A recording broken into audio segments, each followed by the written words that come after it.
Hey, salut tout le monde, c'est Tsaki de la team Speed Millennium. On se retrouve donc dans cette deuxième vidéo pour présenter le deck, le match du Millennium. Donc dans la première vidéo, on vous a présenté le cauchemar tordu par Halloween. Et on est parti, je déballe les cartes et on se retrouve tout à l'heure.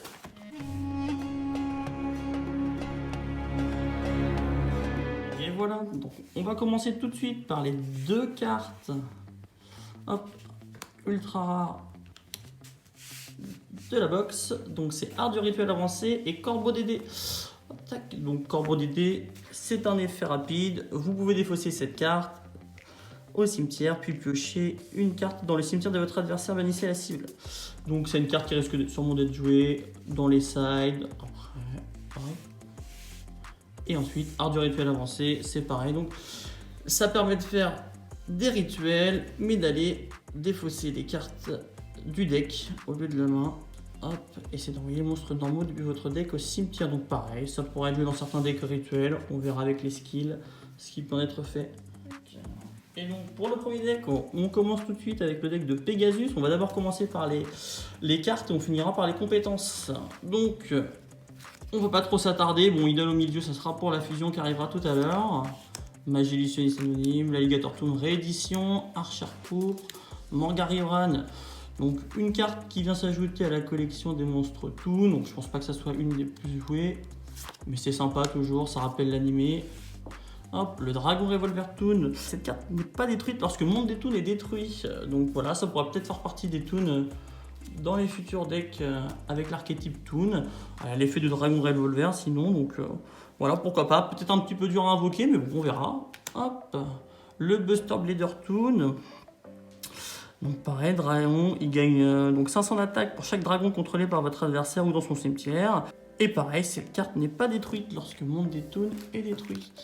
Magicien Toon, donc je pense que ça va être la carte Toon la plus intéressante, d'où par son effet, donc invoquer spécialement un monstre Toon depuis le deck sans les conditions d'invocation et ajouter une magie piège Toon depuis votre deck à votre main. Voilà, donc pareil, cette carte fait partie des cartes Toon non détruites, non destructibles lorsque le monde des Toons est détruit, donc je pense que ça en fera partie dans les decks Toon. Crâne invoqué Toon, déjà eu, Sirène Toon, on connaît. Sorcier masqué Toon, en double réédition. Elfe Gemini Toon, 1900 d'attaque, 4 étoiles, très fort. Hop, magicien illusionniste anonyme. Donc pareil, ça c'est une carte qui va fonctionner avec le renoncé. Donc pareil, on verra avec la skill ce qu'on pourra en faire. L'oiseau supersonique, réédition d'une super rare, en normal, voilà. Toujours sympa. Un démon Djinn, donc on avait déjà eu le Djinn qui permettait de rendre les rituels résistants aux pièges, et maintenant on a celui qui permet de résister les monstres rituels au... Il défausse une carte, c'est ça, c'est celui-là qui permet de faire défausser la carte. Ok, celui-ci c'est pour les pièges, réédition. Hop, le renoncer à réédition. Rituel de légion noire, réédition également. Les mondes des Toons, la table des matières Toon, le rembobinage Toon. Hop, l'organisation, exécuteur de contrat. Hop, Masque Toon, nouvelle piège qui vient renforcer encore l'archétype Toon. Donc pareil, si vous contrôlez un monde des Toons, en fait, vous pouvez cibler une carte de votre adversaire qui vient d'être invoquée et faire l'invocation spéciale d'un monstre Toon de votre deck avec le même nombre d'étoiles ou un nombre d'étoiles inférieur. Donc ça aussi, je pense que ça pourrait être pas mal à voir ce qu'on peut en faire et ce que ça donne dans les decks. Mais ça peut être intéressant. Les 70 du body, ok. La réédition de tornade de poussière, ça, carte majeure, du speed duel. Lancer bouclier, ordre de sécurité, on connaît. Héritier talentueux. Hop. Et voilà, la fusion du renoncé au milieu. Hop, donc il faut fusionner le renoncé avec l'idole au milieu qu'on a vu tout à l'heure. Donc ça va être cette carte-ci.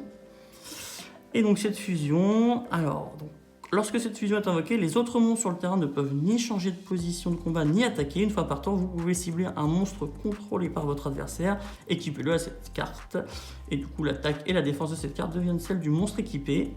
Et si cette carte va être détruite, on détruit la carte à la place. Donc, le même effet que le renoncé, avec le fait aussi de bloquer les positions des monstres. Et on arrive hop, sur les deux skills de Pegasus, qui sont pour moi deux skills très intéressants. Donc on a la Pagaille Toon qui permet de rendre le monde des Toons indestructible une fois par tour. Donc c'est-à-dire qu'il faudra la casser 2 fois. Donc ça peut empêcher pas mal de choses. Si vous avez qu'une tornade de poussière, ça résistera. Il faudra recasser 2 fois au tour d'après. Donc c'est peut-être le boost qui manquait à Toon pour pouvoir le rendre plutôt viable et sympathique.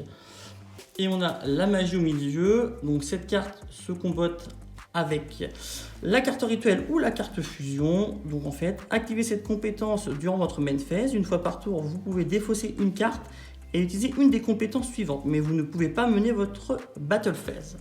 Donc le premier effet, c'est invoquer rituellement le renoncé depuis votre main en sacrifiant les monstres depuis votre main ou terrain dont le niveau est minimum celui du monstre.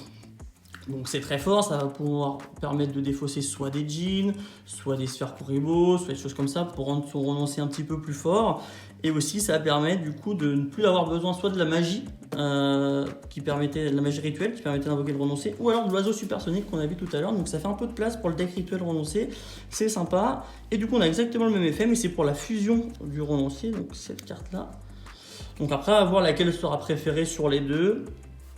Je pense qu'avec le soutien qu'on a vu, notamment l'illusionniste de tout à l'heure, je pense que Rituel sera sûrement peut-être un peu plus joué, mais voilà, à voir, on verra ce qu'on pourra en faire. Tac, alors Yugi, tac, la réédition du magicien sombre, hop, Gaïa, le chevalier impactable, on verra qu'il y a une skin assez sympathique avec Gaïa. Hop, pourquoi pas des petits decks avec l'archétype de Gaïa, ça pourrait être sympa. La malédiction dragon, carte emblématique, je passe, hein, le dragon et les gardiens de la forteresse, guerrier castor, gardien celte, croix argentée, le soldat géant de pierre, ombre spectrale. Donc je crois que ça c'est une carte qui était éditée que au CG, je crois. Je crois qu'on l'avait pas encore celle-ci. Et donc du coup voilà, ça fait toujours plaisir d'avoir une carte qu'on n'avait pas encore eue. Une nouvelle édition, ça fait toujours plaisir pour la collection. Gaïa le chevalier implacable attaquant. Donc en fait cette carte a 2300 d'attaque, mais vous pouvez l'invoquer directement et baisser son attaque à 1900. Voilà, donc ça je pense que ça pourrait être une carte aussi sympathique. On verra après ce qu'on pourra en faire. Une réédition de Senju 1000 mains après l'oiseau supersonique. Donc si vous êtes saigné pour avoir les 3 en super rare, désolé les gars, hop, la voici en commune. Tac. Le vieux magicien vindicatif, donc un petit effet flip sympa, celle-ci c'est s'il est détruit. S'il y a un monstre contré par votre adversaire, vous pouvez cibler le monstre et le détruire. Voilà, un effet flip, donc bon, sympathique aussi, même s'il y a pas mal de cartes qui peuvent empêcher les effets flip. Un petit Kuriboh, hop. La magicienne de la foire, réédition aussi également, on connaît. La sphère Kuriboh, la réédition de la réédition. Donc là, la revoici en commune. La nouvelle rituelle du deck, le soldat de l'illustre noir, 3000 d'attaque sympathique avec sa carte rituelle forcément. Encore de la polymérisation. Libération d'âme, carte très intéressante qui à mon avis en side pourra avoir son petit effet. C'est cibler 5 cartes dans le cimetière et bannissez-les. Donc toutes les decks qui vont fonctionner avec leur cimetière, ça peut être très intéressant. On pense notamment tout de suite à School Servante, bien évidemment. Donc voilà, à side et peut-être pas en main deck, mais dans les sides, pourquoi pas. Hop. Flèche Brissor, pareil, intéressant. Détruisez autant de magie face recto contrôlée par votre adversaire que possible et faites 500 points de dégâts. Donc pareil pour les decks un petit peu stall qui jouent par exemple des masques maudits ou des choses comme ça pourrait être intéressant. À voir ce qu'on pourrait en faire. Hop. Charge tournoyante, un rang Gaïa, Perce Def, voilà, et ça permet de faire piocher 2 cartes et d'en défoncer une parmi les 2 piochées. Bon, à voir. Hop, réédition de Tourbillon, sympathique cette réédition, d'ailleurs je ne l'avais pas en 3 exemplaires, donc ça me fait plaisir moi personnellement. Hop, habilité de l'invocateur, réédition, esprit du combat également. Cadeau d'éléphant blanc x25, comme tout le monde je pense. Hop, donc cirque gobelin. Donc une fois par tour, durant votre end phase, révélez la carte du dessous de votre deck, puis placez-la au-dessus du deck ou bannissez-la face verso. Ouais, on va voir. Unité de réserve. Chaque fois que vous recevez 1000 points de dommage par un effet de carte de votre adversaire ou de son monstre, piochez une carte pour chaque 1000 points de dommage que vous avez reçu. Bon, sachant qu'on n'a que 4000 points dans le speed duel, ça me paraît un petit peu juste. Le cercle envoûtant, on l'avait déjà. Brûleur magique, sympa. Élimination de catégorie. Hop, donc ça, il faut défacer une magie, je crois, et cibler un monstre contré par votre adversaire, détruisez la cible, puis regardez la main de votre adversaire et détruisez toutes les cartes du même nom. Bon, ça peut être sympa aussi, c'est un peu situationnel, donc, mais pourquoi pas. Hop, on a la fusion Gaïa, le dragon champion, pardon, et voici les 2 skills de Yugi. C'est le chevalier de la légende et le rituel de la magie noire. Donc c'est 2 skills que je trouve aussi très intéressantes. Donc la première c'est celle-ci, rituel de la magie noire. Donc Elle permet en fait...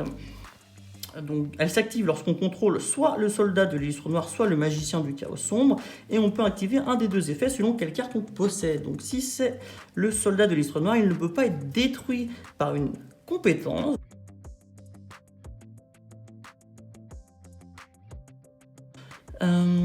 Et aussi, une fois par tour, si votre adversaire active une carte piège, piochez une carte immédiatement après sa résolution. Et pour le magicien sombre du chaos, il ne peut pas être détruit par des effets de magie.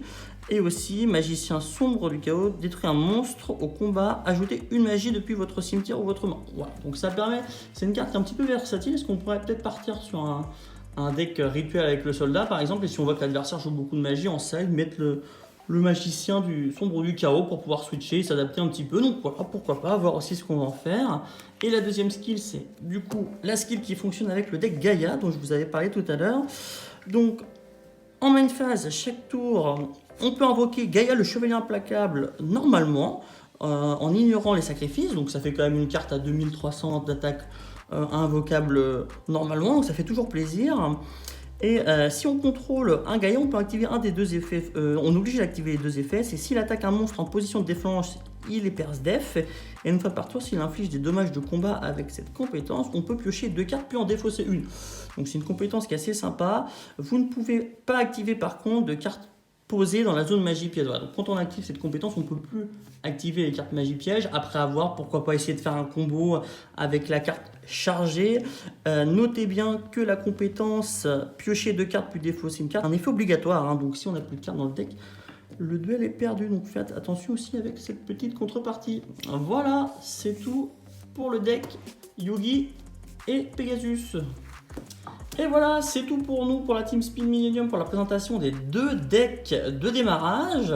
N'hésitez pas à vous abonner et à suivre la chaîne si jamais vous avez aimé. On a aussi une page Facebook Team Speed Millennium où on poste toutes nos actualités, donc n'hésitez pas aussi à vous abonner à la page. Voilà, je vous dis à la prochaine. Ciao!